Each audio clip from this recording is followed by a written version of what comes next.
수십 년을 함께 살았지만 여전히 이해되지 않는 배우자의 말과 행동이 있으신가요? 어떤 날은 고맙고 어떤 날은 원망스러운 그 사람. 사리불 존자도 부처님께 물었습니다. 어떤 부분은 평생 다투고 어떤 부분은 신기할 만큼 잘 맞는 이유가 무엇이냐고요. 부처님의 대답은 놀라웠습니다. 모든 부부의 인연은 이미 전생의 업으로 정해진 것이라고 하셨지요.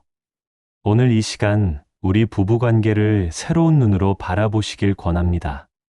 구독 버튼을 눌러주시면 더 많은 지혜를 함께 나눌 수 있습니다. 결혼 생활을 돌아보면 참 많은 일이 있었습니다.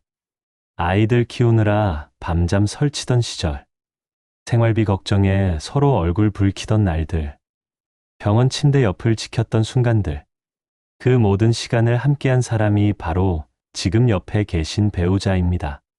하지만 솔직히 말씀드려 봅시다. 왜 하필 이 사람과 평생을 함께해야 했을까? 그런 생각 한 번쯤은 해보셨을 겁니다. 이해되지 않는 고집, 듣기 싫은 잔소리, 변하지 않는 습관들. 그럴 때마다 속으로 한숨 지으셨겠지요. 반대로 어떤 날은 묘한 감정이 듭니다. 이 사람 없이 어떻게 살았을까 싶은 순간이 있습니다. 미운정, 고운정이라는 말로는 다 설명되지 않는 그런 복잡한 마음 말입니다. 부처님께서는 이 모든 것이 우연이 아니라고 하셨습니다. 부부로 만난 인연 자체가 전생부터 이어진 업의 결과라는 것이지요. 오늘은 그 깊은 가르침을 함께 살펴보겠습니다. 이 이야기를 듣고 나면 배우자를 바라보는 눈이 조금은 달라질 것입니다. 그리고 남은 인생을 더 평화롭게 살아갈 수 있는 지혜를 얻으실 것입니다. 편안한 마음으로 끝까지 함께해 주십시오. 2500년 전 인도의 어느 고요한 저녁이었습니다. 부처님께서 제자들과 함께 나무 아래 앉아 계셨습니다. 저물녘 햇살이 부드럽게 대지를 비추고 새들의 지저귀이 평화롭게 들려오는 시간이었습니다. 그때 부처님의 수제자인 사리불 존자가 조용히 다가왔습니다. 사리불은 평소에도 인간 관계의 본질에 대해 깊이 고민하던 분이었습니다. 그날도 마음속에 품고 있던 의문을 여쭈었습니다. 세존이시여, 사리불이 공손히 합장하며 말했습니다. 제가 마을을 다니며 많은 부부를 보았사옵니다. 그런데 이상한 일이 있습니다. 어떤 부부는 평생을 다투며 살아갑니다. 서로를 원망하고 상처 주는 말을 반복합니다. 반대로 어떤 부부는 신기할 정도로 잘 맞습니다. 말하지 않아도 서로의 마음을 알고 평화롭게 지냅니다. 이것은 무슨 까닭입니까? 모두 같은 인간인데 왜 이렇게 다른 모습으로 살아가는 것입니까? 부처님께서는 자애로운 미소를 지으시며 대답하셨습니다. 사리불이여, 좋은 질문이로다. 세상 사람들은 부부의 만남이 우연이라 생각하느니라. 하지만 진실은 그렇지 않느니라. 모든 만남에는 까닭이 있고 특히 부부의 인연은 전생의 업으로 맺어지는 법이니라. 사리불이 더욱 깊이 여쭈었습니다. 그렇다면 세존이시여, 전생의 업이란 무엇입니까? 어떻게 지난 생의 일이 이번 생의 관계를 결정하는 것입니까? 부처님께서 천천히 말씀하셨습니다. 사리불이여, 내가 세상의 부부 이야기를 들려주리라. 이를 통해 그대가 깨달을 수 있을 것이니라. 먼 옛날 어느 마을에 부유한 장자가 살았느니라. 그는 많은 재물을 가졌지만 마음이 인색했느니라. 어느 날 굶주린 여인이 찾아와 도움을 청했느니라. 하지만 장자는 모진 말로 그 여인을 쫓아냈느니라. 내 재물은 내가 애써 모은 것이다. 내게 줄 것은 하나도 없다? 여인은 울며 돌아갔고 그날 밤 추위와 배고픔으로 세상을 떠났느니라. 세월이 흘러 장자와 여인은 다시 태어났느니라. 이번에는 부부로 만났느니라. 그들은 평생을 함께 살았지만 늘 다투고 상처를 주었느니라. 남편의 말은 아내의 가슴에 비수가 되었고 아내의 행동은 남편을 괴롭혔느니라. 이것이 바로 전생에 심은 원한의 씨앗이 이번 생에 싹튼 것이니라. 사리불이 고개를 끄덕이며 들었습니다. 또 다른 때 어느 마을에 두 친구가 살았느니라. 그들은 함께 절에 가서 부처님께 공양을 올렸느니라. 가난했지만 정성을 다해 음식을 준비했느니라. 우리가 가진 게 많지 않지만 이것이라도 부처님께 올리자. 두 사람은 서로를 격려하며 선한 일을 함께 했느니라. 그 공덕으로 다음 생에 그들은 부부가 되었느니라. 이번 생에서도 서로를 이해하고 도우며 살았느니라. 말하지 않아도 통하는 마음, 어려움이 와도 함께 헤쳐나가는 힘, 이것이 바로 전생에 함께 지은 선업의 결실이니라. 마지막으로 어느 상인과 그의 하인 이야기니라. 상인은 하인에게 늘 빚을 지고 있었느니라. 하지만 끝내 갚지 않고 세상을 떠났느니라. 그 빚의 업이 남아 다음 생에 두 사람은 부부가 되었느니라. 이번 생에서 아내는 남편에게 늘 무엇인가를 요구했느니라. 남편은 주어도 끝이 없다고 느꼈느니라. 하지만 헤어지지도 못했느니라. 왜냐하면 갚아야 할 빚이 아직 남아 있었기 때문이니라. 이것이 바로 끊지 못하는 인연의 정체니라. 부처님께서 말씀을 마치시고 사리불을 바라보셨습니다. 사리불이여, 이제 알겠느냐? 부부의 인연은 이번 생에 갑자기 시작된 것이 아니니라. 전생에 맺은 선업과 악업, 빚과 은혜가 모두 얽혀 있느니라.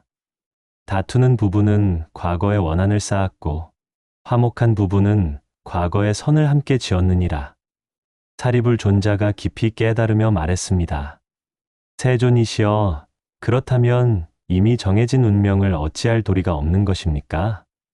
부처님께서 고개를 저으셨습니다. 아니니라. 사리불이여, 과거의 업이 현재를 만들었지만 현재의 선택이 미래를 만드느니라. 지금 이 순간 자비의 마음을 내면 과거의 악업도 녹아내리느니라. 지금 이 순간 원망을 버리고 용서하면 새로운 인연이 시작되느니라. 그러니 절망하지 말고 지금부터 선한 씨앗을 심으라. 사리불은 깊이 절을 올렸습니다. 그날의 가르침은 모든 제자들의 가슴에 새겨졌습니다. 부처님의 가르침을 바탕으로 이제 우리 부부관계를 살펴보겠습니다. 우리가 겪는 부부관계의 어려움과 기쁨은 모두 의미가 있습니다. 5가지 유형으로 나누어 설명해 드리겠습니다. 첫째, 원한으로 맺어진 인연. 지금 배우자의 말 한마디가 유독 가슴을 아프게 하시나요?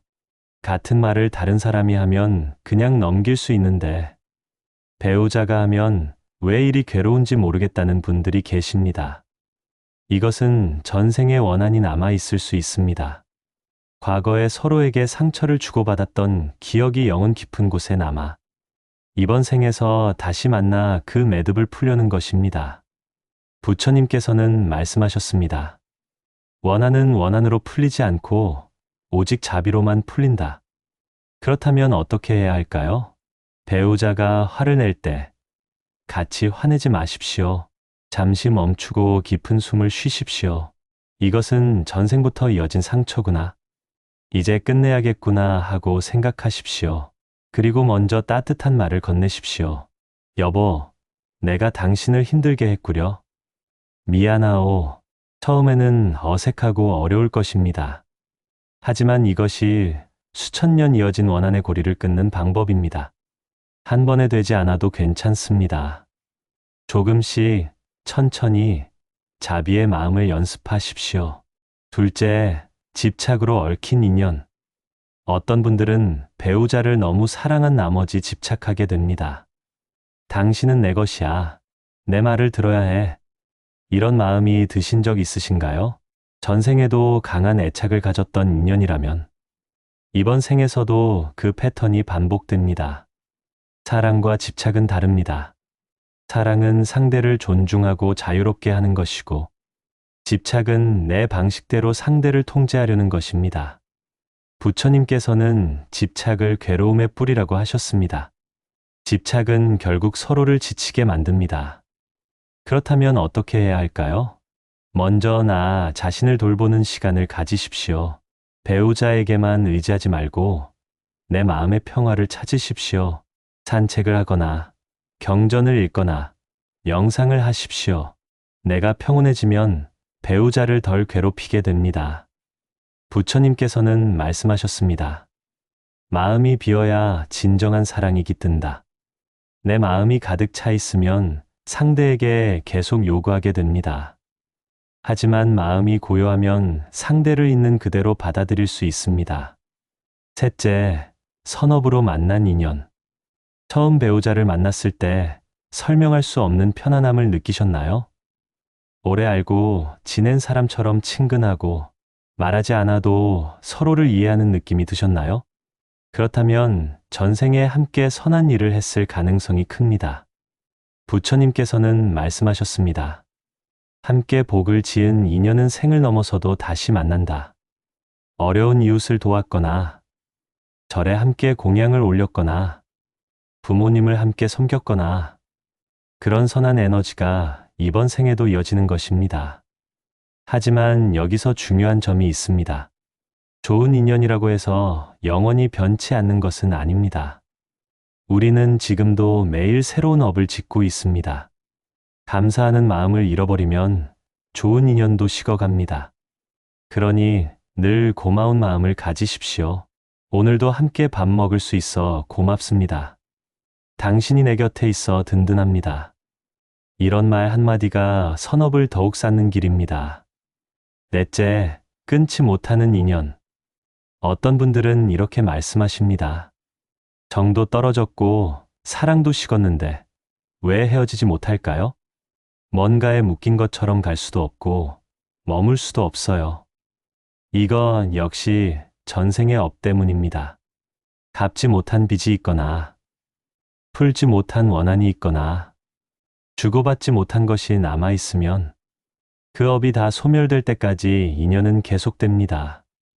이럴 때는 억지로 끊으려 하지 마십시오. 도망치듯 떠나도 해결되지 않습니다. 오히려 정면으로 마음을 관찰하십시오. 내가 이 사람에게 빚진 것은 무엇인가? 내가 아직 배우지 못한 교훈은 무엇인가? 깊이 성찰하면 답이 보입니다. 때로는 그 깨달음을 얻은 후 자연스럽게 각자의 길을 가게 됩니다. 때로는 새로운 이해로 관계가 회복되기도 합니다. 불교의 가르침은 이것입니다. 집착하지도 말고 도망치지도 말고 있는 그대로를 보고 자비로 품으라는 것입니다.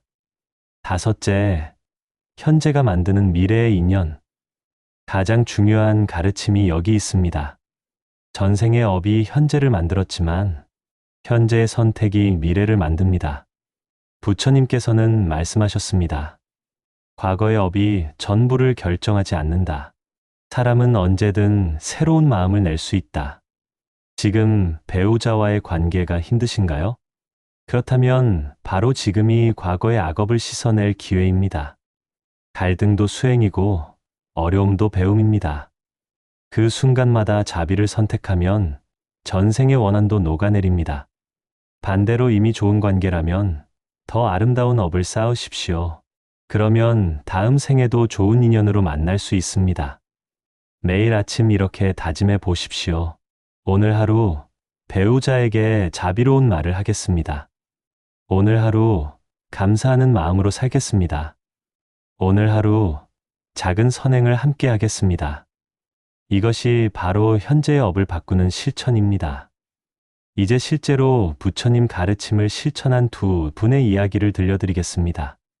서울에 사시는 박 씨 부부는 올해 70이 넘으셨습니다. 결혼한 지 45년이 넘었지만 거의 매일 다투셨다고 합니다. 박 씨 할아버지는 말씀하셨습니다. 젊었을 때는 그나마 참았는데 나이 들수록 더 참기 힘들어졌어요. 아내의 잔소리가 귀에 못이 박히는 것 같았습니다.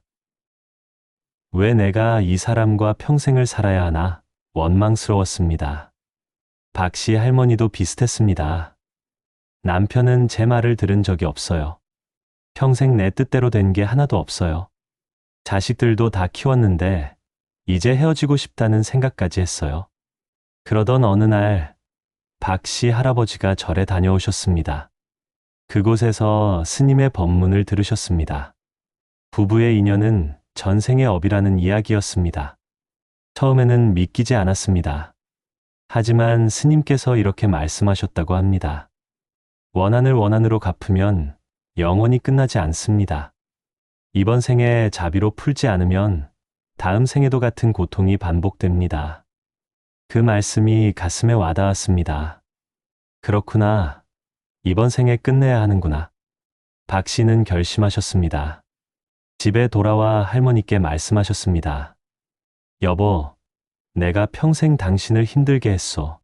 미안하오. 할머니는 처음에 놀라셨습니다. 평생 사과 한 번 안 하던 남편이 갑자기 변한 것입니다. 당신, 어디 아픈 데 있소? 하지만 박 씨는 진심이었습니다.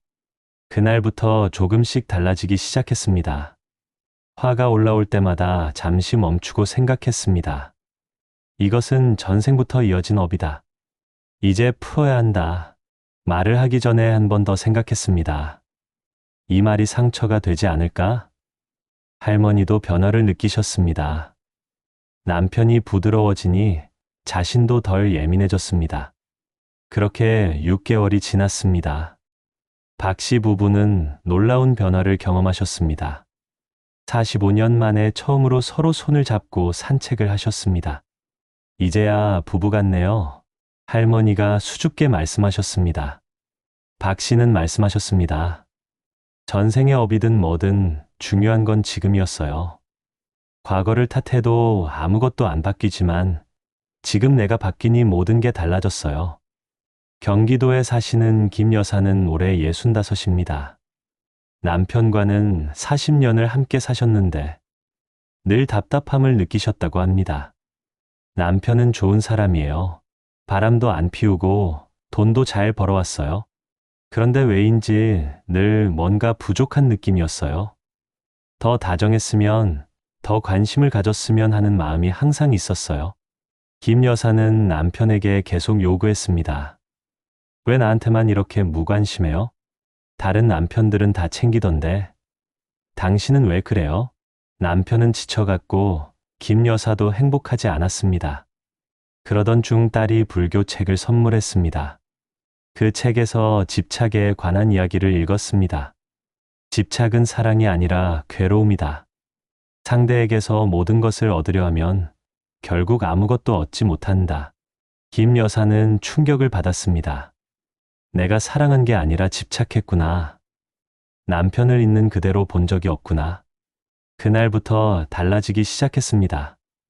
남편에게 요구하는 대신 감사한 점을 찾았습니다. 당신, 오늘도 아침 일찍 나가서 수고했어요. 건강하게 일할 수 있어서 고맙네요. 처음에는 어색했습니다. 하지만 계속하다 보니 신기한 일이 일어났습니다. 남편이 먼저 다가왔습니다. 여보, 오늘 뭐 하고 싶은 거 있어요? 주말에 같이 영화 볼까요? 김 여사는 깨달았습니다. 집착을 놓으니 진짜 사랑이 찾아왔다는 것을. 전생에 제가 남편에게 무언가 집착했나 봐요. 이번 생에서도 그 패턴이 반복됐던 거예요. 하지만 이제 끝냈어요. 자유로워졌어요. 김 여사는 지금 행복하십니다. 남편도 예전보다 훨씬 다정해지셨다고 합니다. 긴 이야기를 들어주셔서 감사합니다. 이제 오늘 배운 것을 정리해 보겠습니다. 핵심 메시지 3가지입니다. 첫째, 부부의 인연은 전생의 업으로 맺어진 것입니다. 둘째, 갈등도 선업도 모두 과거에서 온 것이지만 현재의 선택이 미래를 바꿉니다. 셋째, 자비와 감사의 마음이 모든 원한을 녹입니다. 오늘부터 실천할 수 있는 3가지를 알려드리겠습니다. 첫째, 아침 감사 명상하기입니다. 매일 아침 눈을 뜨면 배우자를 생각하며 이렇게 말해 보십시오. 오늘도 당신이 내 곁에 있어 고맙습니다. 우리는 전생부터 이어진 소중한 인연입니다. 오늘 하루 당신에게 자비롭게 대하겠습니다. 단 1분이면 됩니다. 이 작은 습관이 하루를 바꿉니다. 둘째, 화날 때 숨 쉬기입니다. 배우자와 다툴 것 같을 때 잠시 멈추십시오. 깊은 숨을 3번 쉬십시오. 그리고 마음속으로 이렇게 말하십시오. 이것은 전생의 업이다. 이제 풀어야 한다. 원한으로 갚으면 영원히 끝나지 않는다. 그러면 화가 조금씩 가라앉습니다. 그때 부드러운 말을 건네십시오. 셋째, 함께 선행하기입니다. 일주일에 한 번 배우자와 함께 작은 선행을 하십시오. 어려운 이웃에게 쌀을 기부하거나 절에 가서 함께 기도하거나 길거리에 쓰레기를 주워도 좋습니다. 함께 선업을 쌓으면 미래의 인연이 더욱 아름다워집니다. 여러분께 마지막으로 전하고 싶은 말씀이 있습니다. 지금 옆에 계신 배우자는 우연히 만난 사람이 아닙니다. 수천 년의 업이 얽혀 이번 생에 다시 만난 소중한 인연입니다. 힘든 날도 있고 원망스러운 날도 있을 것입니다. 하지만 그 모든 것이 우리를 성장시키는 배움입니다. 부처님께서는 말씀하셨습니다. 깨어있는 마음으로 살라. 자비를 실천하라. 그러면 전생의 어둠도 빛으로 변한다. 여러분도 할 수 있습니다. 오늘부터 작은 변화를 시작해 보십시오. 그러면 남은 인생이 더욱 평화롭고 행복해질 것입니다. 이 영상이 도움이 되셨다면 구독과 좋아요 부탁드립니다. 그리고 댓글로 여러분의 이야기를 들려주세요. 배우자와의 관계에서 어떤 변화를 경험하셨는지, 어떤 깨달음을 얻으셨는지 나눠주시면 감사하겠습니다. 나무아미타불 한 글자라도 좋습니다. 여러분의 댓글이 다른 분들에게 큰 힘이 됩니다. 부처님의 자비가 여러분과 여러분의 가정에 함께 하시길 기원합니다. 오늘도 건강하시고 평안하십시오. 다음 영상에서 다시 만나 뵙겠습니다. 고맙습니다.